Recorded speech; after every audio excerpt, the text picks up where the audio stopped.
Hello everyone, I hope you're all doing well and staying safe. For today's video we'll be doing a contents review of the, and I will say with a disclaimer right now, I will probably butcher the pronunciation, the Rosenthal Type-Hogire Noblesse Oblige, and this is from the style series. In this instance we'll be focusing on Arbiter Core, and this was released by Kotobukiya back in sometime in 2012. So definitely not a brand new kit, but if you've been following me on Instagram would have seen that for the month of April I want to do some Arbiter Core kits, basically as part of Arbiter Core April. I did a small one, in fact it was another B-style last year as well, and I thought this year I'll do it again, but I'll try and actually do a few more Arbiter Core kits and not just the one. So this will be one of 3 that I will do. Now for anyone wondering why it's a contents review, so this has been in my backlog for some time, but in the interests of space, what I usually do, especially with older backlog, I pretty much put them into Ziploc bags and flat pack the boxes. So the box is well and truly flat packed in a container somewhere that will probably not see the light of day anytime soon. But obviously I still wanted to do a bit of a review, so that's why there's now this contents review category, which will basically go through what came in the box. We just won't look at the box.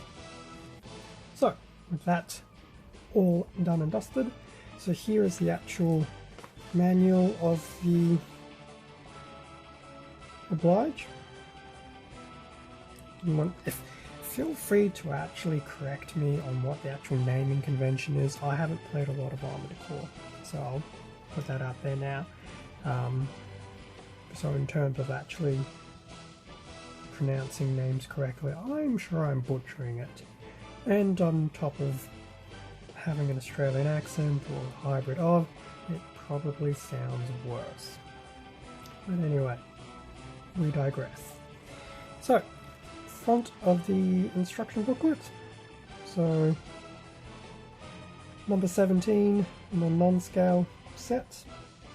As obviously you can see the label, well not the label, the name of the suit slash kit. There's some completed pictures. Now obviously it will not look that good when put together, so I am sure there will be plenty of panel lining to do and color corrections.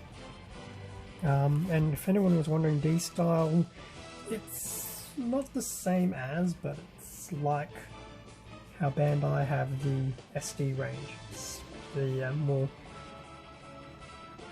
stereotypical big head, small body type proportions of kits.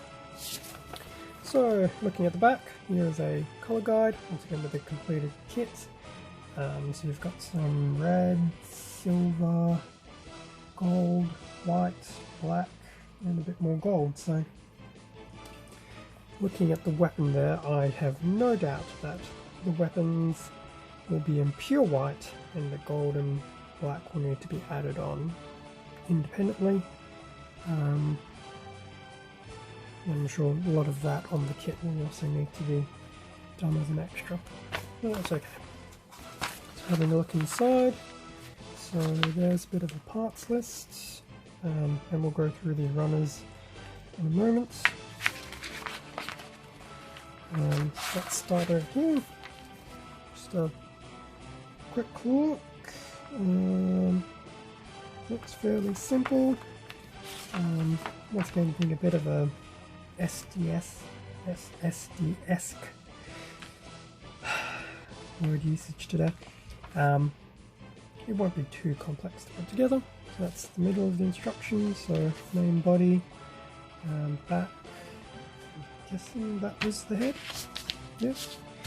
And then over here on the last page we have weapons and the final assembly.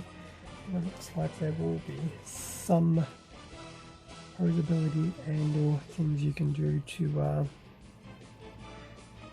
make the kit a little more interesting. So it looks like there's a moving part here and some moving parts here, and it looks like this looks like it's a part swap to deploy the weapon. Yep. So that's the instructions. So moving that aside somehow, let's look at runners. So here we have a runner in white. Now, definitely a good amount of detail on this runner, but based on what we just saw from the instructions, there is a lot of detailing opportunities. In fact, looking at these two pieces here, I'm not constantly banging things. A lot of detailing in there to sort out, so not too bad. It's a white kit, so at least bringing out the detail will be good, and white kits being white do need that extra love and attention. So that's the A runner. We have a B runner, once again in white. Detail galore. If I didn't want to do panel lining, this would not be the kit to do, but it's still very nice detail, very nice. The C runner, so that looks like a foot, part of the weapons, and in fact, because I said one was a foot, we have two identical C runners to keep up with the symmetry. So these are 2 feet. And to finish the whites off, we have a D runner. And looking at that weapon, you can see there is a lot of detailing in that. In fact, it's interesting that the weapons are single piece, very thin looking. Not sure how well the videos portraying that, but yep, both the weapons are there. So that's the A to D. Going into the non-whites, we have E.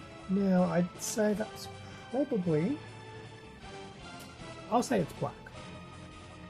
So that's D runner. In fact, there's actually not D runner, the E runner, sorry. There's 2 E runners, identical. Because they're so small, we have the F and the G runners.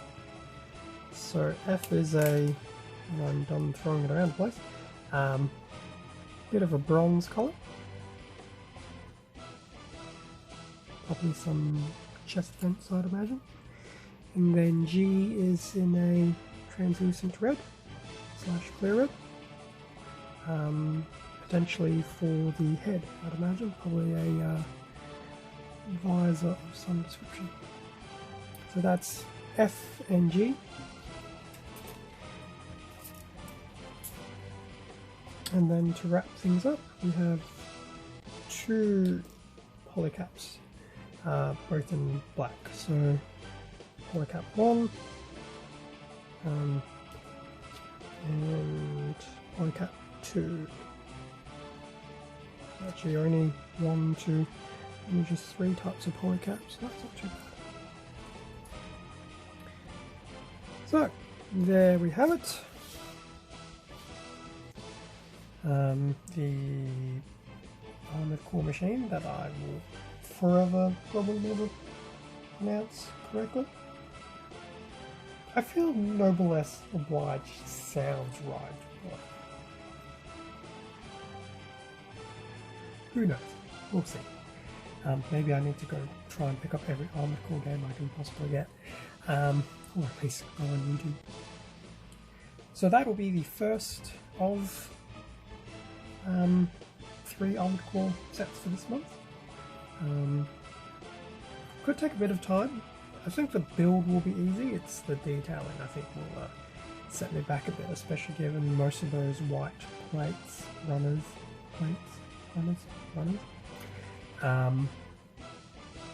didn't have any of that gold on them, so yeah, there'll be a little bit of work to try and detail the kit up, but that's okay. Yes, there we go, Armored Core. Thank you for watching this video. Feel free to leave a comment down below and a like if you enjoyed today's content. Subscribe if you wish to follow my channel and stay up to date with upcoming releases. Extra content can be found on my Instagram account, link in the description down below. Once again, thank you for your support to help grow this channel. Please stay safe and take care, and I will see you in the next video. See ya.